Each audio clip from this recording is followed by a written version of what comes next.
Hi, I'm Ken Oakes with Oakes Daylilies. I'm here in our display garden in East Tennessee, and we hosted a garden club a couple weeks ago, and I was showing them where I had been doing some hybridizing on a few daylilies. This is some new ones that we got, and they're kind of cool because they've got different patterns like that in the blooms, and so I've got a selection of those that I bought last year's because I thought they were pretty cool.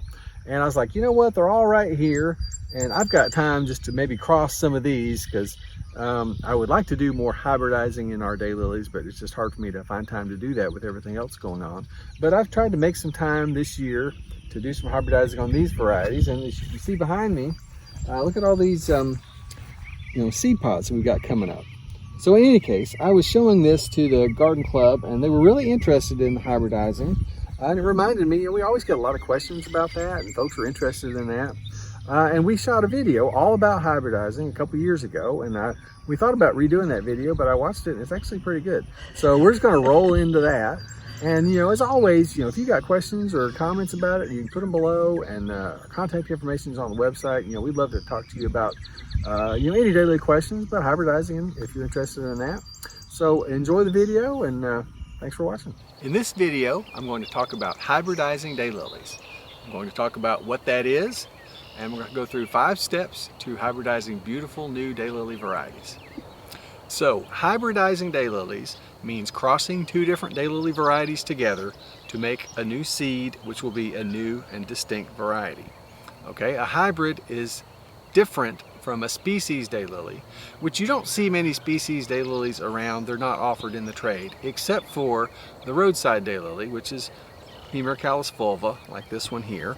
And you may see it along the roadsides in your area, and this one is available for sale at places.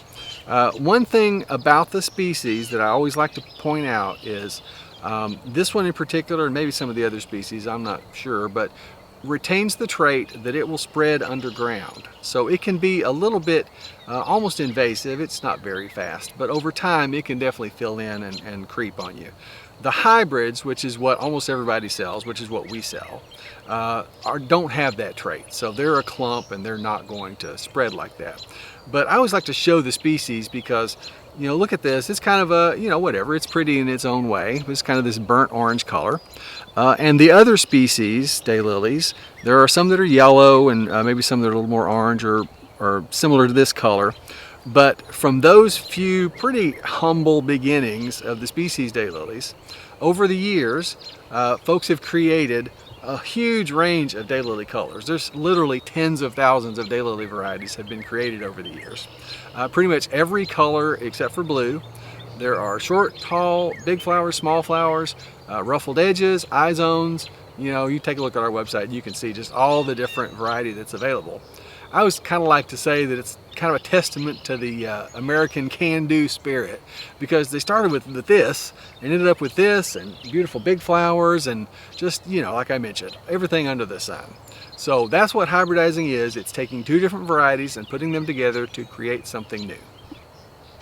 Okay, so the first step in hybridizing daylilies is that you probably want to think about what you want to try and create. Now, a lot of folks start with they just want to create something pretty, and that's fine. But if you give it a little thought to it, you might think about it and say, you know what, I really like yellow ones, or I like big flowers, or I like small flowers, or I like the double blooms or the spiders. And that kind of gives some direction to what you want to do with your hybridizing program. Now, I say program, this is supposed to be fun. So you can put as little effort into it or thought into it as you want to, but that may be something you want to think about, what you want to work towards.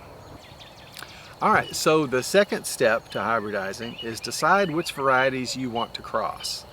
Now, this kind of depends upon what you're maybe working towards, if you've picked out a goal that you want to work towards.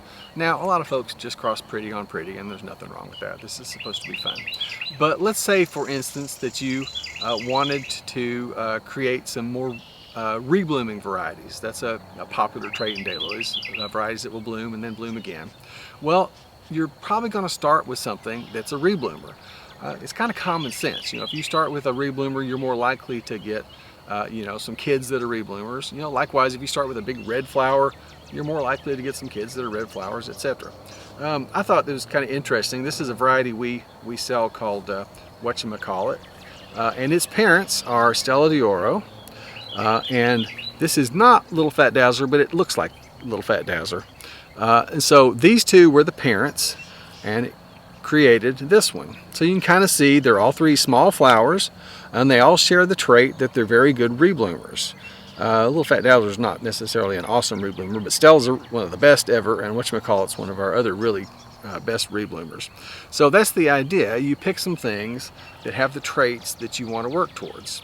Okay, so one other thing to keep in mind as you're selecting varieties to cross is that daylilies can either be diploids or tetraploids, and this has to do with the number of chromosomes. Tetraploids have twice as many as the diploids. And you can only cross diploids with diploids or tetraploids with tetraploids. And we mark everything in our catalog and on the website. It'll have a little asterisk next to the description if it's a tetraploid. Now, if you're just picking out varieties for your garden, it doesn't really make much difference. You can't really tell just by looking which one's which. But if you're hybridizing, you'll need to keep that in mind. Okay, so after you've decided what varieties you want to cross, you're going to actually make the actual cross, and there's not a whole lot to it. Okay, so here is a bloom. This is Barbara Mitchell. Okay, and you can see it's got the one long pistil and a whole bunch of stamens. Okay, and so what you're going to do is you're going to take one of the stamens. You can see it's got the pollen on the tip there. Okay, it's kind of damp this morning, so it's not as fuzzy as it would be on a dry day. But on a dry day, this will be nice and fuzzy, kind of falling off. And what you're going to do is you're going to dab this onto the pistil. Okay, so this would be a lot yellower if it was drier.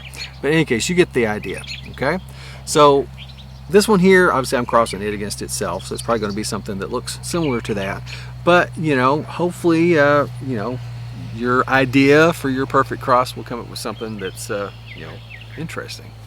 So if this cross is successful, after this bloom closes up this evening, and then when it starts to, you know, get old and fall off, in its place will come a seed pod. Okay, I don't have a sample of that yet, but a seed pod looks a lot like a bud does, except it's rounder.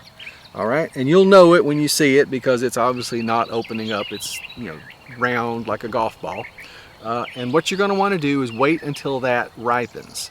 And you'll know it's ripe when it starts to crack open. It'll turn kind of brown and start to crack open. And you want to harvest that before it cracks open and get the seeds out. If you wait too long, the seeds will fall out on the ground and you'll lose them.